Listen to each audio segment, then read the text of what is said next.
So, double review today. Mazon Hockey, obviously hugely popular in Australia. They have got a bit of market share around the world because of some great players that they've had signed to them. After speaking to them for a long time, they were kind enough to send me out 2 of their sticks. But they are from 2 different ranges. So this is the XPro Elite BlackMagic and this is the BlackMagic Slingshot. Both of these are extreme low-bow sticks. Both of them have a high carbon composition. Both of these have the extreme low-bow groove profile from Mazon. But there are some slight differences, as I've talked about, and I'll get into it when I come to the review. So let's start with the BlackMagic Slingshot. This is a fairly standard hockey stick profile. It's the extreme low-bow profile. It's a 200mm maximum bow point. At that bow point, it has a 25mm bow. It has a groove in the face to add width for drag flicking, and it has a high carbon composition and a fairly nice balance point. This is the BlackMagic XPro. Again, it's extreme low bow profile, so 25mm bow, 200mm from the head of the stick. Again, it has a groove in the face. It also has this obscenely thick reverse edge. I think the square hitting edge is about 1.5 centimeters, with a little tapered edge just underneath it, about 0.5 centimeter. So it honestly gives you about 1.5 centimeters edge to hit through the ball with. Obviously, we'll get into that when we talk about reverse stick hitting. But starting with feel on the ball, high carbon stick. So this is really responsive on the ball. I find it to be fantastic when picking the ball up and dribbling, keeping the ball on the head of the stick of all times. It's got a nice thin head, despite the thickness of the reverse edge. The stick is nicely thinned for getting under the ball, so if you're going to do any 3D skills or if you're wanting to do any quick drags, the bounce is really nice for keeping the ball under control and moving it around. When it comes to the BlackMagic Slingshot, again, it's a high carbon stick. It's a little bit stiffer than the XPro when you're controlling the ball, so it's a little bit more responsive. That feedback means you have a great deal of confidence on the ball when dribbling around. Keeping the ball on the head of the stick, keeping it under control at all times is really nice. It's got a thinned head, similar to the XPro. It's not quite as thin at the edges, so it's a little bit more difficult to get under the ball, but it is still shaped nice enough that you can get under the ball and keep it under control pretty easily. Both sticks have a really nice touch compound on the head of the stick for keeping the ball gripped, especially in like wet conditions, keeping the ball under control, really killing off any spin when you're trapping. But again, both of them are extreme low bow profile, so if you are stretching, the ball is going to lift, so it's important when controlling the ball to keep your left hand over the ball to keep it pushed into the pitch and keeping it under control. When it comes to hitting, the XPro was amazing. The amount of power you could generate with the stick was hard to believe with how light it is. Every single hit seemed to hit the sweet spot and absolutely ping the ball. It took a little bit of getting used to because of the unique shaping. The thickness of the top edge and the thinness of the bottom edge meant I found it really easy to twist and get under the ball and cause it to lift. But once I had that dialed in, I was really confident in hitting the ball flat and fire it into bottom corners or across the pitch to teammates. Obviously, when you're wanting to shoot, it's really easy to twist your hands just a little bit to get the ball to lift and absolutely ping the ball into the top corners. Again, it's a high carbon stick. It's very stiff. The power transfer is fantastic.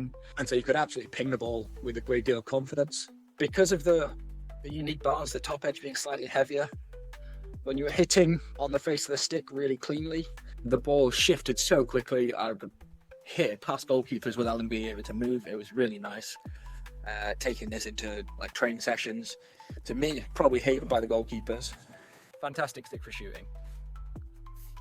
The Slingshot was probably a little bit stiffer, but didn't have quite as big a sweet spot as the XPro. So although it could absolutely smash the ball, the sweet spot was a little bit smaller. So I had a few more miss hits with this stick, but take nothing away, it was still fantastic for hitting. You could still find the corners really easy and with a great deal of confidence. When it came to taking shots at goal, I was never lacking in power. I always found that it had plenty of power for hitting low into the bottom corners or high if I wanted to, but it just didn't have the same power transfer as the XPro did in all situations, just because this stick has such a massive sweet spot. So when it came to reverse hitting, the Slingshot has a much slimmer reverse edge than the XPro does. This means that it was a lot more of a precision shot that was required. So if you were wanting to fire the ball high into the goal, you had to make sure you were hitting cleanly through just below center to get the ball to lift. Whereas if you want to keep the ball flat, and needed a lot more concentration to literally hitting through the middle of the ball, just because the reverse edge was so thin in comparison. It's probably around the same as probably 80% of the sticks on the market. It has a nice thin edge, which gives you a lot of control over what height you want to hit it at.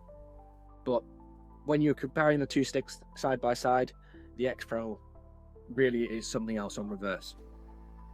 So let's get on to that now. The reverse edge, as I said in the intro, is insanely thick. This means that whenever you're taking the ball onto reverse, it's near impossible to not hit through with the square edge. Whether that's hitting through the middle of the ball to fire it into the bottom corners, or twisting the stick just a little bit so that you're hitting just below center with that reverse edge to connect through and get the ball to lift into the top corners. So because of the thickness of the reverse edge, it really took some practice to find the sweet spot for getting under the ball and getting it to lift. I found it was fairly consistent with hitting the ball flat, maybe putting a little bit of a lift on it to hit top backboard, but it really took some dialing in to find those top corners when it came to shooting a reverse stick. Again, the power transfer was insane from this stick.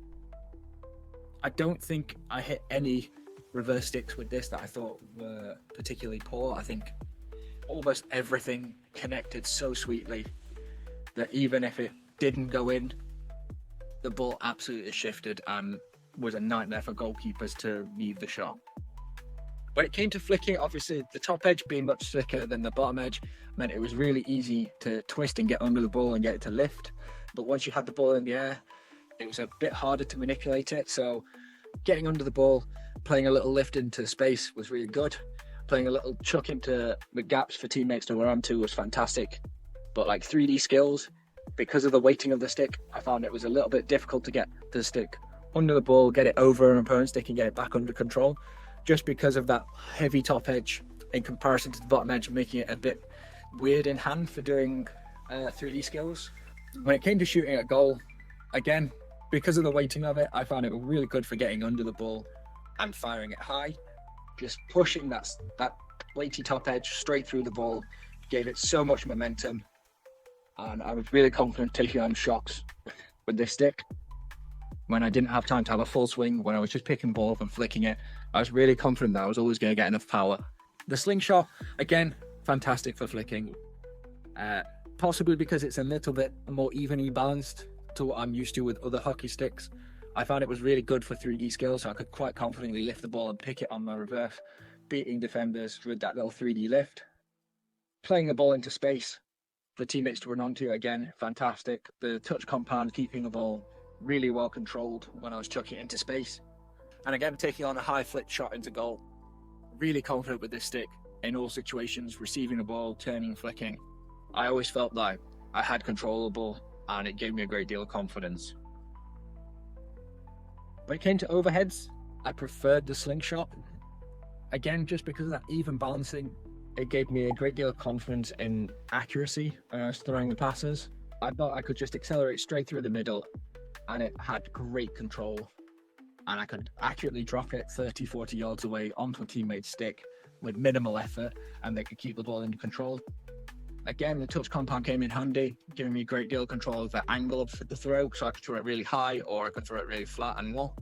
So with the XPro, what I found was the touch compound was maybe a little bit too grippy at times when I was chucking the overhead, possibly combining with the top edge being a little bit weightier. So when I was accelerating through the ball to chuck an overhead, it was generating a great deal of spin, and so the ball was bouncing and spinning away from my target.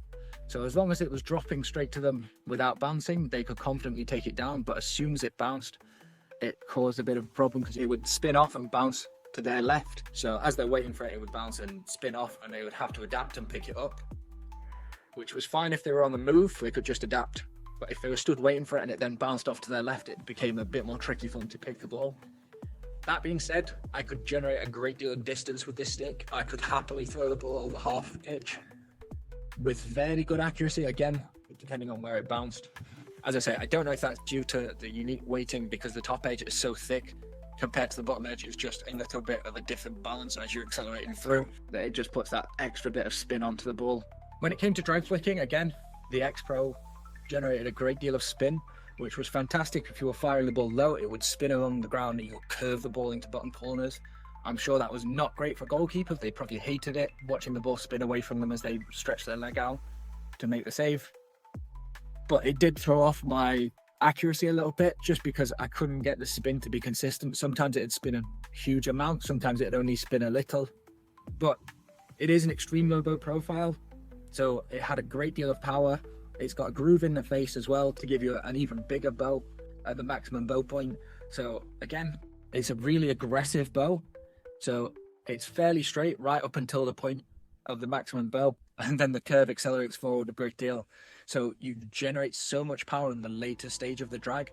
It's great for deception. Again, the mostly white paint job does help a little bit, making it a bit more difficult to read the ball for goalkeepers. But again, I just felt like because of the unique weighting of it, I could generate a huge amount of power, but I just wasn't as confident with the accuracy. So I could still find the bottom corners, I could still fire it into the top corners fairly consistently, but I just feel like it would take a lot of practice to get dialed in, to get that spin under control. I'm sure once you've got it dialed in, it's fantastic. In the time period that I was using this stick for, I just couldn't find a happen point where I was always consistent with that spin. Hi, Future Boss here. Just interrupting myself to say that I actually went back to the Mazon XPro stick towards the end of the season. Like I talked about in the review, I just felt like I hadn't given it enough time to properly adapt to the amount of spin that it was putting on the ball. So I went back to it for a few weeks just at the very tail end of the season, and what I found was I was able to get the spin under control, and that made this stick an absolute dream for flicking with. Because I was able to consistently apply that amount of spin, it meant my accuracy increased tenfold, and I became super confident taking this stick into games and being certain that I was going to find bottom corners. So yeah, having gone back to this at the end of the season, what I would say is to add on from the point I was just making, that this stick is a fantastic choice for drag flickers as well as attacking players. It still has that high power transfer that I talked about, but it also adds on just amazing power with the drag flick, and because of the aggressive bow, it all comes very late on, and so you can add a lot of disguise and keep the keeper guessing as to where you're going to put it. Coupled with that is that immense amount of spin that it passes onto the ball. Curving the ball away from the goalkeeper, I'm sure, is not something that they appreciate in a game. On the other side of things, the slingshot was amazing. I was confident in taking the ball. The touch compound was really grippy, so would pick the ball up off any mistraps or any spin that was left on the ball, and then bringing it under control, keeping a grip to the face as I moved into the drag phase. The groove in the shaft guided the ball up. So it's a little bit less of an aggressive bow than on the XPro. So it's a more gentle curve up until the maximum bow point. But because of that groove in the shaft, you can generate so much power. Again, fairly late on. It's not quite as aggressive a late drag weapon as the XPro is, with all the power coming so late on. But because of that consistent groove, it was really nice for picking the ball up and just guiding it down, and it gave me a great deal of accuracy, despite the fact that I had to take a slightly longer drag to generate that power. Because it was so consistent, I was really confident with firing it into the bottom corners or picking out top corners. I felt I had a great deal of control over the height of the ball, whether I wanted to hit top backboard, whether I wanted to fire it along the forefront of flanking, or if I wanted to lift it high into the goal. So, to kind of sum up, as an attacking player first and drag flicker second, I think I would probably recommend the XPro. The amount of power that this generates in such a short amount of swing was obscene. The reverse edge gives you a huge amount of confidence taking the ball on for a shot, even under pressure. You know you're always going to get a clean connection and absolutely ping the ball hard into corners. If you're a drag flicker first, I'd maybe look at the slingshot because of how consistent it was with flicking and generating power and accuracy. I found this was a dream to use. This is a stick that I've honestly always liked. It's been used by a lot of great players, and I think with good reason. It's super consistent and gives you so much confidence when flicking. Perhaps the XPro would give me the same amount of confidence if I'd had longer to use it and was more consistent with putting that spin on the board, but with how it was while I was using it, I just never had that same level of confidence as I had with the slingshot.